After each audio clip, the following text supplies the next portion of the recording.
po si James Mark Alianza, dito operator ng 30cm with short control ng Plaza. Nagamit po ito ng 7 beses sa isang linggo na may total run na 195 meters. Ito po yung head, capping at wiper.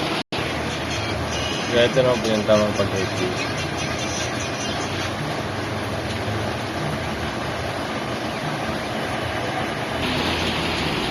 Tapos mag-8 beam na piling ko natin ng capping at wiper. Kaya ito lang po yung tamang pag-nasa test.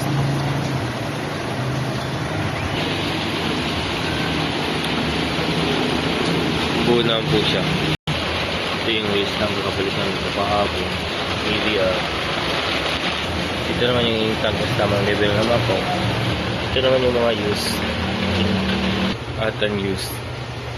Meron akong 13 na white, kilo 3, black 4, magenta 4, cyan 5, solution white 100 ml 4, 1 liter 8, QE solution 7, resin powder 12 at isang DT-film. Ito naman yung weekly physical inventory ng 30cm. Pinagsama ko na sa 60cm, updated naman po.